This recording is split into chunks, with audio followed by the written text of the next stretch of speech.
Neville Goddard, 12 de abril de 1971. El secreto oculto de Dios. Los misterios de Dios son misteriosos en carácter, sin embargo son proclamados a todos los que pueden entenderlos. Pablo, en su carta a los Corintios. La primera carta, lees esto en el capítulo 2 de Primera de Corintios. Él les está contando una historia para que su fe no descanse en la sabiduría de los hombres, sino en el poder de Dios. Ahora, él habla de una sabiduría completamente diferente. Él dijo, sin embargo, entre los maduros, enseñamos sabiduría. No es una sabiduría de esta era o de los gobernantes de esta era, porque todos ellos están condenados a desaparecer. Primera de Corintios 2:6, él habla de una sabiduría completamente diferente que afirma ser el secreto. El secreto oculto de Dios, que Dios decretó antes de las eras para nuestra glorificación. Primera de Corintios 2:7, luego dijo, porque, ¿qué persona conoce los pensamientos de un hombre excepto el espíritu del hombre que habita en él? Así también, nadie comprende los pensamientos de Dios excepto el espíritu de Dios. Primera de Corintios 2:11. Ahora se nos dice, después de la resurrección aquellos que estaban más cerca de él todavía no lo entendían. Porque cuando él apareció, dijeron, Señor, ¿restaurarás ahora, en este tiempo, el reino a Israel? Y él les dijo, no os toca a vosotros saber los tiempos o las sazones que el Padre ha fijado con su propia autoridad. Pero esperad hasta que recibáis el poder que vendrá sobre vosotros cuando el Espíritu Santo venga sobre vosotros. Ese es el poder del que hablo, cuando el Espíritu Santo viene sobre ti. Y entonces, con ese poder, seréis mis testigos, dando testimonio en Jerusalén y en toda Judea y Samaria hasta los confines de la tierra, pero no hasta que venga sobre vosotros, y cuando venga sobre vosotros, se os dice, el Espíritu Santo es el recuerdo de uno. Él traerá a vuestra memoria todas las cosas que os he dicho. Todo volverá, y entonces realmente reproducirás dentro de ti mi historia. Eso es lo que él les está diciendo. Él ahora desaparece.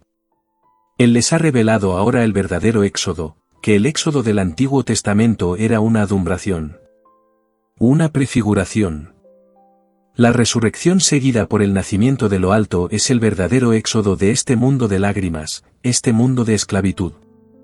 Así, los judíos celebran el éxodo, y todavía están en esclavitud, y los cristianos celebran la resurrección, y aún no han resucitado. Todo eso es un drama. Cuando el Espíritu viene sobre ti, que es el Espíritu de poder, entonces Él traerá a tu memoria todo lo que te he dicho, lo que he recibido de mi Padre. Así, dentro del individuo sobre quien viene este poder, que es el Espíritu Santo, toda la cosa se desplegará dentro de él. Lo malinterpretaron completamente, y pensaron que la restauración de una teocracia nacional era lo que se pretendía con la venida del Mesías. No se dieron cuenta de que la venida más verdadera de Jesús era el poder manifiesto del Espíritu Santo, que cuando este poder viene, te eleva desde dentro de ti mismo, y entonces en realidad eres el ser sobre cuya resurrección el mundo celebró ayer. Tú eres aquel del que se habla en las Escrituras. Pero no lo sabrás ni serás testigo de esto hasta que el poder venga sobre ti. Y ese poder es el poder del Espíritu Santo. Entonces toda la cosa se despliega dentro de ti. Ahora, has oído la historia. Todos conocéis la historia. ¿Alguna vez te detuviste a pensar en el personaje llamado Judas? Hoy hablamos de un hombre que es un traidor de la confianza. Él es un Judas. Simplemente traicionó la confianza. Cualquier tipo de confianza. Un hombre acaba de morir en la ciudad de Nueva York en prisión que traicionó la confianza de la mafia. Él era uno de los líderes de la mafia, y le dio al FBI el verdadero nombre, Nuestra Cosa. Cosa Nostra. Nadie reclamó su cuerpo. Allí estaba, murió en prisión porque había un precio por su cabeza. Un precio fabuloso para matarlo. Así que fue protegido mientras estaba en prisión porque había revelado el secreto de esta cosa que se infiltró en la sociedad llamada Nuestra Cosa, donde hicieron miles de millones que no se podían tocar, por lo tanto, no era grabable. Pero él lo traicionó, así que era un Judas. Bueno, ese no es el Judas de las Escrituras. Pero, ¿quién es este Judas? Se nos dice que en la última cena dijo, aquel a quien le daré el bocado, porque mi tiempo ha llegado. Todo se hizo en orden en el Evangelio de Juan. Él nunca se movió. Resistió toda acción hasta el momento adecuado. Mi tiempo aún no ha llegado, comenzando con el segundo capítulo. Le dijo a los hermanos en el séptimo capítulo, mi hora aún no ha llegado. Él pasa por todo el libro afirmando que el tiempo aún no ha llegado, está siguiendo un plan divino. Así que aquí encontramos la predestinación en uno, y encontramos el libre albedrío unidos en el hombre. Él enseña al hombre a ejercer el libre albedrío, y les muestra cómo cambiar el patrón de vida, pero está bajo compulsión de cumplir la voluntad del Padre. Todo debe hacerse a tiempo. Así, el momento de la traición ha llegado. En la costumbre oriental, dos se sentarían en un diván o sofá. El invitado de honor era siempre aquel a quien el anfitrión daba el bocado. Tomaría el bocado, lo mojaría en el plato, y luego se lo daría al invitado de honor. Así, aquel a quien se lo dé, él me traicionará. Se vuelve y se lo da a Judas, y Judas sale rápidamente, y le dijo, lo que tienes que hacer, hazlo rápidamente. Está perfectamente contado, déjame decirte, lo sé por experiencia. Lo que tienes que hacer, hazlo rápidamente. Y Judas sale. Sin embargo, no entienden quién será el que lo traicionará. Señor, ¿soy yo? Señor, ¿soy yo? Señor, ¿soy yo? Bueno, es obvio a quién se lo dio. ¿Quién es, entonces, Judas? Él traiciona el secreto mesiánico. Ahora, nadie conoce los pensamientos de Dios, sino el Espíritu de Dios, ¿no es él, entonces, el Espíritu de Dios? Si traiciona a Dios, solo el Espíritu de Dios podría traicionar a Dios, porque nadie conoce los pensamientos de un hombre sino el Espíritu del hombre, que habita en él, y nadie conoce o comprende los pensamientos de Dios sino el Espíritu de Dios. Entonces, ¿no es él el Espíritu de Dios? Porque, nadie puede traicionarme sino el Espíritu de mí mismo. Ahora se nos dice que hay dos tradiciones en cuanto a su muerte en las Escrituras. Mateo lo cuenta en el capítulo 27 que salió y se ahorcó. En otras palabras, cometió suicidio. Se hace que Jesús diga, nadie me quita la vida. Yo la dejo por mí mismo. Tengo el poder de dejarla y el poder de tomarla de nuevo. Así, aquí encontramos el suicidio. El paralelo. Pero en el libro de los Hechos, se dice, se hinchó, y hinchándose, reventó por el medio. Entonces todas sus entrañas salieron a borbotones. Hechos 2:28, eran dos tradiciones completamente diferentes, una dada por Lucas, porque Lucas escribió el libro de los Hechos, y luego tenemos la de Mateo. Ahora un amigo mío. Y está aquí esta noche. Dijo, esto me pasó hace un año. No lo conté porque no sabía. Me parecía tan extraño. Pero este fin de semana estaba leyendo el capítulo 13 del libro de Juan, leyendo sobre la última cena, leyendo todo sobre el bocado. Leyendo sobre estas cosas, y me pregunté, qué tontería. ¿Vieron a quién le dio el bocado? ¿A quién se lo dio? ¿Por qué hacer todas estas preguntas? ¿Soy yo? ¿Soy yo? Y luego uno susurró que le preguntara quién es. El invitado de honor no podía estar al otro lado de la calle, el invitado de honor estaría justo al lado de él. Aquel cuya cabeza estaba en su pecho, y él mojó el bocado y se lo dio, y dijo, lo que tienes que hacer, hazlo rápidamente. Ahora dijo, hace un año tuve una visión, y en mi visión te vi muerto.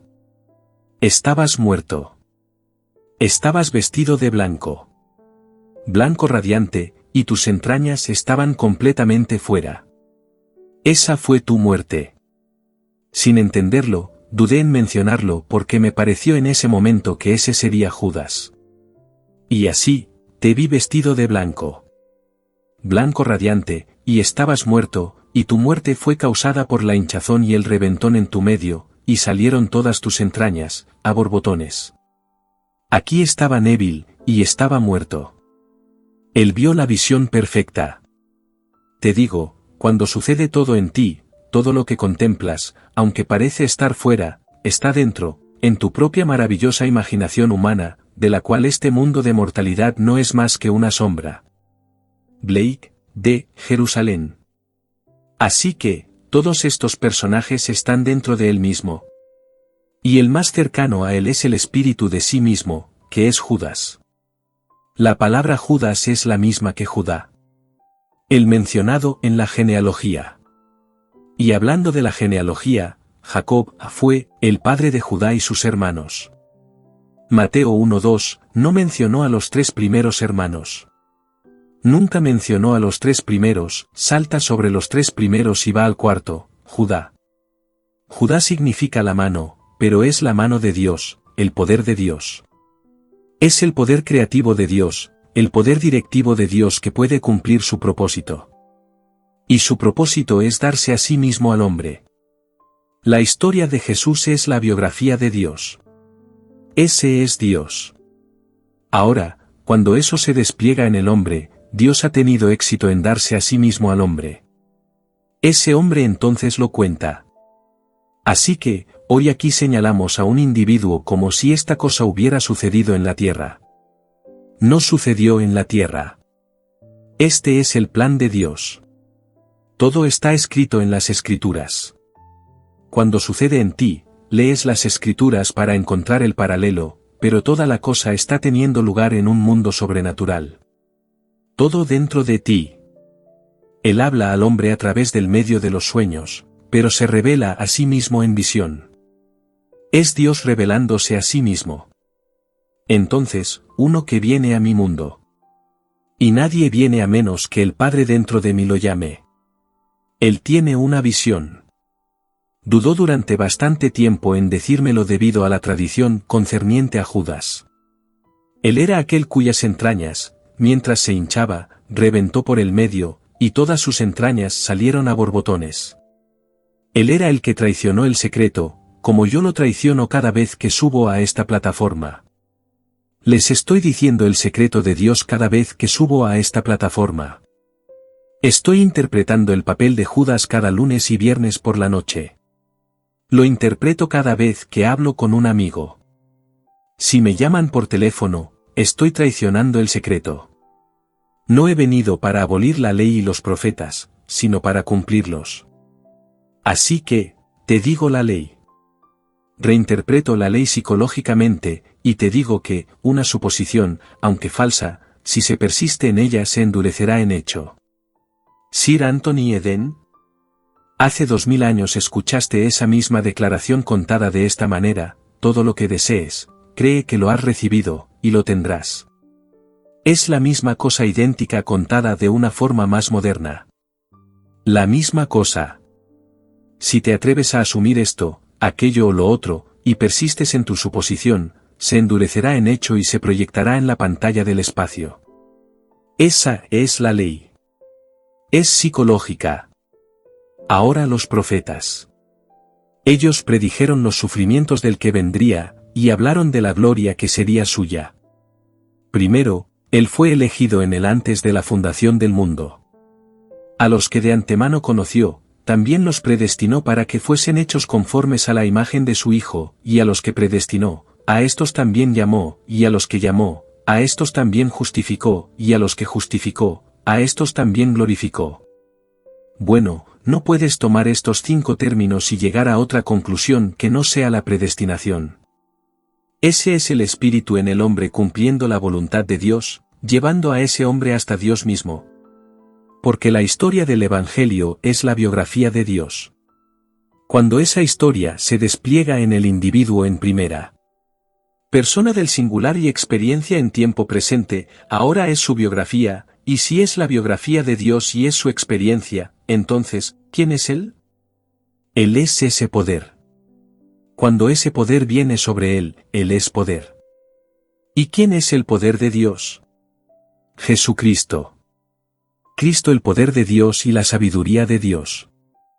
Cuando alguien, ahora, pone su mano en el arado y mirando hacia atrás, se inhabilita para el reino de los cielos, pero aquel que lo llamó no le permitirá, o le permitirá a ella, inhabilitarse para ese reino. Y así, si él se le aparece a ella o a él como puro poder, es con un propósito. Como se nos dice, si uno no creerá, habiendo sido llamado y habiéndosele hablado, como se nos cuenta en la historia de Gabriel, Lucas 1:18-23, y Gabriel entró en la presencia de Zacarías y le dijo a Zacarías que el Señor lo había enviado, y luego le dijo a Zacarías sobre la venida del nacimiento de Juan, y él dijo, ¿cómo sabré esto? Soy un hombre viejo, y mi esposa está avanzada en años. Y el ángel respondió, yo soy Gabriel. Estoy en la presencia de Dios. Es decir, donde quiera que se envía el mensajero, Dios está con él, porque el enviador y el enviado son uno. Y la palabra Gabriel significa o bien el poder de Dios o el hombre de Dios. Puedes traducirlo de cualquier manera. Así que, ¿ahora quieres una señal? Bueno, esta será tu señal, estarás en silencio y no podrás hablar hasta el día en que esto se cumpla. Y cuando salió del templo, no podía hablar, y los que esperaban afuera en oración mientras él encendía el incienso adentro quedaron atónitos porque sabían que algo había sucedido cuando lo vieron. No podía hablar, estaba mudo. Luego, cuando nació el niño, y luego en el 8º día, que era el día ahora para ser circuncidado, querían saber cómo nombrar al niño, y pensaron ciertamente Zacarías, como su padre. Y él hizo señales, porque no podía hablar, para que le trajeran una tablilla, para que pudiera escribir, y escribió en la tablilla, su nombre es Juan. Y mientras escribía, su nombre es Juan, toda la cosa se cumplió, su boca se abrió, su lengua se soltó, y entonces habló. Eso era puro poder. Cristo es el poder de Dios y la sabiduría de Dios. Pero en este mundo nuestro, cuando soy puesto en el lugar de interpretar tal papel, en su infinita misericordia él quita de mi mente consciente y razonadora ese acto individual que no me quedo con él, que interpretaré en las profundidades de mi propio ser. Interpretaré cualquier cosa que mi Padre, que es uno con mi yo, me ordene interpretar, para que aquellos que ahora se desviarían del camino sean traídos de vuelta a él. Si esa pequeña cosa fue solo por un momento que estás mudo, incapaz de hablar. Y aquí por un momento no hubo habla, pero te digo, esta obra es la obra eterna. No se cerró ayer cuando el tazón se desbordó y de repente salieron, cuando reinterpretaron toda la historia y la llamaron pensamiento positivo o decisiones positivas y toda esta tontería. Esta es la historia eterna. Espera hasta que recibas poder de lo alto, porque el poder vendrá y serás vencido por el Espíritu. El Espíritu Santo, y, cuando el Espíritu Santo venga sobre ti, traerá a tu memoria todo lo que te he dicho, ¿y qué te he dicho? Mi vida. Te he dicho exactamente lo que me sucedió sobrenaturalmente. Eso entonces te sucederá a ti individualmente, y sabrás que te dije la verdad. Esa es la historia eterna del Evangelio. Así que cuando dijo, entre los maduros, yo también imparto una sabiduría, no es la sabiduría de esta era o de los gobernantes de esta era, porque están condenados a desaparecer. Imparto una sabiduría secreta y oculta de Dios que Dios decretó antes de las eras para nuestra glorificación. Eso es lo que impartió. Luego nos dice en ese mismo capítulo, el capítulo 2 de Primera de Corintios, como es imposible que cualquier persona conozca los pensamientos de un hombre, excepto el espíritu de ese hombre que habita en él, y por lo tanto nadie conoce o comprende los pensamientos de Dios excepto el Espíritu de Dios. Y así, Él envía el Espíritu sobre ti. Así que la verdadera venida de Jesús. El regreso de Jesús, en el sentido más verdadero, es simplemente el poder manifestado del Espíritu Santo. Esa es su venida. No puede venir de ninguna otra manera. Se vuelve invisible. Parte de este mundo, y luego envía el Espíritu Santo. Bueno, el Espíritu Santo viene como el viento, déjame decirte. Justo como el viento. Y cuando lo escuchas, es el sonido más sobrenatural que jamás hayas escuchado, pero es viento. Te posee, y luego despiertas. Y despiertas para encontrarte sepultado, y luego sales de esa tumba donde has sido enterrado, y luego todo. La historia entera ahora se despliega dentro de ti, escena tras escena sin ninguna desviación, y ese es el ser que eres. Y cuando sucede y llega al final, sabes quién eres. Eres Dios mismo. Eres el poder de Dios que es Jesucristo. El poder de Dios y la sabiduría de Dios. Y ahora conoces el verdadero éxodo de la esclavitud. Lo que leíste en el Antiguo Testamento era solo una adumbración. Una prefiguración, pero cuando te sucede a ti, este es el verdadero éxodo cuando eres liberado. Liberado porque has encontrado al Hijo. Si el Hijo te libera, eres verdaderamente libre. Y el Hijo está ante ti, y sabes exactamente quién es Él, y Él sabe quién eres tú. Así que, no cierres el libro y esperes un año. Pon tu esperanza completamente en la gracia que viene a ti en la revelación de Cristo en ti, porque ahí es donde Él está. Él está todo enterrado dentro de ti. Mientras tanto, usa la ley psicológicamente. La observación externa no significa nada. Todas las ceremonias externas no significan nada. Absolutamente nada. Es todo solo. Bueno, ese fue mi mandato cuando fui enviado, abajo con los aristócratas. Todo el protocolo de la Iglesia. Eso es lo que significa.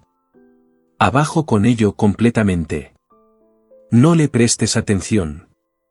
Incluso a la pequeña cosa simple, que es una cosa muy agradable, cuando te sientas a cenar y alguien te pide que digas la bendición, di la bendición. No seas abusivo al respecto, dila, pero sabes que no significa nada. Pero hazlo si te piden que lo hagas. No lo hacemos en casa. Nos sentamos y disfruto completamente mi comida que mi esposa preparó, y le agradezco por prepararla. Pero si alguien te pide que lo hagas, hazlo, pero toda ceremonia externa no significa absolutamente nada. Ese fue mi mandato cuando fui enviado, abajo con los aristócratas.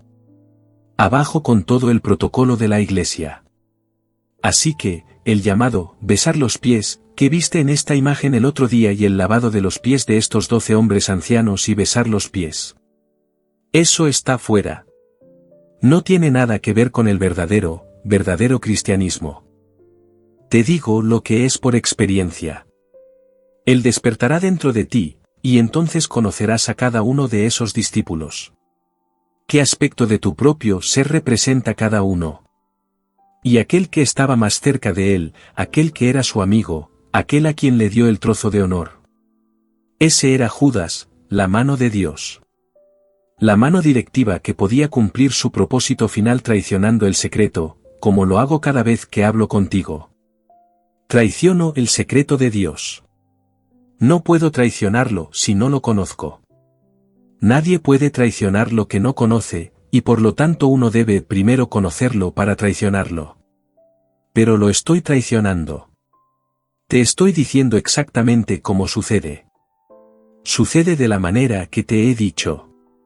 Vendrá repentinamente sobre ti. El Espíritu Santo. Vendrá como un viento de tormenta, y cuando venga, despertarás para encontrarte sepultado, y entonces tendrás la sabiduría innata. Porque Cristo es también la sabiduría de Dios, no solo el poder de Dios. Para mover esa piedra de donde estaba Los zapatos del pescador, por Morris West. Esa era el sello. Rómpelo empujando desde dentro, y saldrás, y encontrarás a tu alrededor a los testigos del gran evento de que Dios tuvo éxito en su propósito, que era despertarte como Dios. Porque este es el nacimiento de Dios, no nacido de sangre ni de voluntad de carne ni de voluntad de varón, sino de Dios. Y sales, y la señal de tu nacimiento está presente, y aquí está la señal envuelta. ¿Cómo se te dice? En pañales. Y lo recoges y de la manera más entrañable dices, ¿cómo está mi amor? Y toda la cosa desaparece, incluyendo los 3 testigos que presenciaron el nacimiento. Luego viene el segundo gran evento, cuando Él está ante ti, y cumples la escritura, el Salmo 89, he hallado a David, y él ha clamado a mí, tú eres mi Padre, mi Dios, y la roca de mi salvación. Y entonces él está ante ti. Y esta relación es para siempre. Es el recuerdo que regresa, porque no tienes la sensación de que sucede ahora. Es simplemente que tu memoria ha regresado, como si hubieras sufrido de amnesia total. No es algo que te sobresalte, siempre has sabido que él era tu hijo. Esa es la sensación que tuve. Así que, de repente, él regresa. ¿Qué regresa? Bueno, el Espíritu Santo está sobre mí. Bueno, ¿quién es el Espíritu Santo? El que trae a tu memoria todo lo que te he dicho. ¿Y no llamó David, en el Espíritu, mi Señor? Bueno, cuando él te llama, mi Señor. Que es el nombre de mi Padre, porque todos los hijos llamaban a su padre y hablaban de su padre como mi Señor. Así que, David, en el Espíritu, me llamó mi Señor, punto. Lo hace en espíritu, no aquí en la tierra. Y luego viene la gran separación de tu cuerpo de arriba a abajo, y tu ascenso al cielo, separando el evento llamado resurrección de la ascensión. Y puedes contarlos. No son 40 días. Puedes contar toda la cosa. Es entre. La mía fue el 20 de julio del 59, y el ascenso tuvo lugar el 8 de abril de 1960, y es cuando uno asciende. Asciende al cielo. Y toda la cosa, como se te dice, reverbera como un trueno. Y luego viene el sello de aprobación en el día 1260. Y esa es la descendencia del Espíritu Santo en forma corporal como una paloma. Y aquí él descansa sobre ti. Lo levantas, y él te está ahogando con besos cuando toda la cosa se desvanece. Y luego vienes, y lo cuentas. Y así, la historia de Judas. Cuando él traiciona, lo hace rápidamente, te lo digo. Estás sentado en el suelo explicando la palabra de Dios a los que están sentados ante ti, y él es uno de ellos. Y de repente se levanta de un salto, y sabes exactamente lo que va a hacer. Él va a contar. No usas la palabra traicionar. Él va a contar exactamente lo que te oyó decir, estás hablando del reino de Dios. Y él va a contar que estás hablando del reino, y que tú eres el rey, y va a contar a las autoridades lo que dijiste. Él tiene que traicionar el reino, y sale y lo cuenta. Luego entra la autoridad, y descubre tu brazo, y su nombre que salió es el brazo de Dios, la mano de Dios. Lo descubre, y ves la relación entre el que salió y tú mismo. Ahora estás completamente descubierto cuando él clava en tu hombro esa estaca. Esa estaca de madera y la martilla, y luego quita la manga y toma el brazo y está desnudo. Y entonces conoces el capítulo 53 de Isaías, ¿quién ha creído a nuestro anuncio? ¿Y sobre quién se ha manifestado el brazo de Jehová? Y como todo es colocado sobre ese ser, él tiene entonces que llevar la carga, pero verá el fruto del trabajo de su alma. De su labor, y se regocijará. Estará satisfecho cuando sepa que lo logró. Así que, puedes decir a cualquiera, si me ven en algún papel que parece un papel duro, entonces sepan que conscientemente no estoy al tanto de ello mientras interpretaba ese papel. Tengo que interpretarlo, porque este es un mundo sobrenatural del que hablo, es un ser sobrenatural del que hablo, es un papel sobrenatural que estoy interpretando cuando interpreto esos papeles por la noche. Y ciertos papeles, me libran de la memoria de ellos, porque tienen que ser hechos. Para levantar a uno.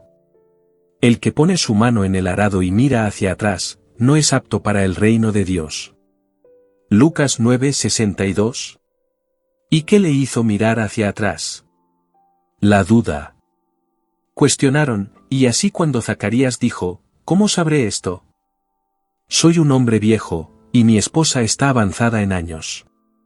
¿Cómo podría ella concebir y dar a luz un hijo? Él dijo, estoy en la presencia de Dios. En otras palabras, estoy hablando por aquel que me envió, y él nunca me dejó. Por lo tanto, él está conmigo. Ahora el poder puro te va a dejar mudo, y así le dijo, estarás en silencio, sin poder hablar, hasta que lo que he predicho se haya cumplido, porque no creíste las palabras que él me dio para hablar. Las hablé, pero no creíste mis palabras. Así que, me verás en muchos papeles. Muchos de ustedes me han visto en diferentes papeles. Sin embargo, mi mente consciente y razonadora siempre ha sido removida a mi regreso de ciertos papeles que tuve que interpretar, porque estoy bajo compulsión de interpretar esos papeles, después de ser despertado. Y mi amigo tuvo que verme en ese papel para saber quién es realmente Judas. Y yo soy Judas cada vez que traiciono el secreto mesiánico. Y yo soy el que le dijo que lo hiciera rápidamente. Esa escena la recuerdo vívidamente. Lo que tienes que hacer, hazlo rápidamente. Ciertamente lo hizo rápidamente. No hubo tiempo entre su partida y la llegada de la autoridad que entró y cortó mi manga y martilló en mi hombro esa estaca de madera, sobre la cual luego colocó la carga. Así que, te digo, esta obra es una obra eterna. Continúa por siempre y para siempre y para siempre, y cada uno hace su salida. ¿Qué es el éxodo? De este mundo de lágrimas a un estado de felicidad, pero solo de esa manera hace alguna vez el éxodo. Así que cuando cantan los himnos de cómo fueron sacados de la esclavitud en Egipto a un mundo de libertad. Y sin embargo todos siguen tan esclavizados como lo estaban hace miles de años, entonces, ¿qué están conmemorando? Porque cuando el verdadero líder, el nuevo Moisés, viene, no lo reconocerían. El nuevo Moisés vino y fue llamado Jesús, que significa Jehová. Dios mismo vino esta vez en forma de hombre. Y ese es el nuevo Moisés, y su vida es el patrón que el hombre un día imitará. Realmente experimentará, y por lo tanto, es su patrón. Es suyo, y es la única manera en que alguna vez harás una salida de este mundo. La muerte no te sacará de este mundo. Morirás y serás restaurado a la vida tal como estás ahora, en un mundo como este. Es terrestre, y seguirás haciendo tu esfuerzo como lo haces ahora mismo. No hay absolutamente ningún poder transformador en la cosa llamada muerte. No hay transformación en la muerte. Te encuentras siendo el mismo ser. Joven, sí, pero eso no es transformación. La misma identidad. Pero de lo que hablo es una transfiguración completa. Una transformación completa de forma. Ya no eres esta pequeña vestimenta. Estás glorificado, y llevas un cuerpo glorificado que no tiene las necesidades de este cuerpo en absoluto. Y donde quiera que vayas vestido con ese cuerpo, todo es perfecto. No hay lugar al que puedas ir. Camina a través del infierno, se convertirá en cielo. Y alguien vestido con estas prendas, indicando el cuerpo físico, caminando a través del cielo, lo convertiría en infierno. Así que, te digo, te espera la cosa más gloriosa del mundo. Y lo que te he dicho, te lo digo desde mi propia experiencia personal. No estoy teorizando, no estoy especulando, sabía que alguien tenía que verme en ese papel, y él tuvo esta visión hace un año, pero debido a la costumbre y su asociación con la idea de Judas como aquel cuyas entrañas. Primero, se hinchó, y hinchándose reventó por el medio, y todas sus entrañas salieron a borbotones.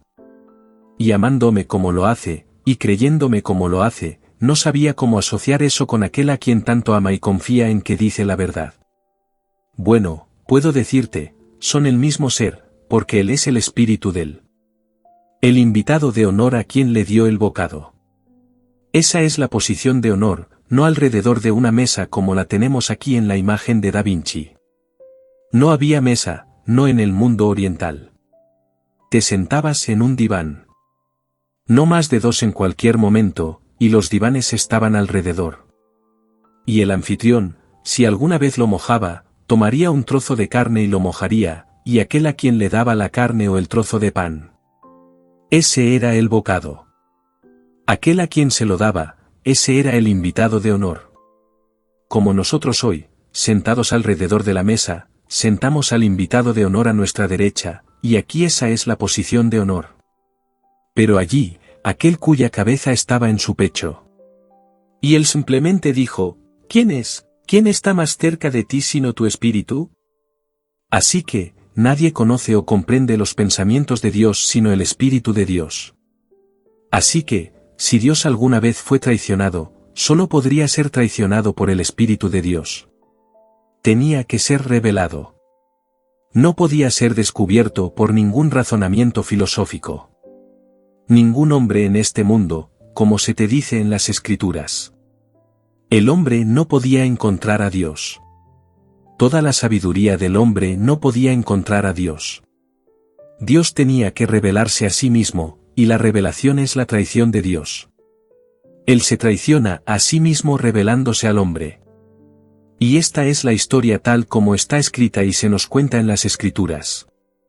Pones tu esperanza completamente en ese momento en el tiempo cuando llega a ti. Se llama gracia en las Escrituras. Poned vuestra esperanza completamente en la gracia que se os traerá cuando Jesucristo sea manifestado.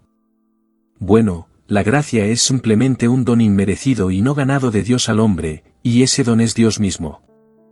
Así que eres elevado del nivel de ser un hijo al nivel de ser el Padre. Ahora, entremos en el silencio.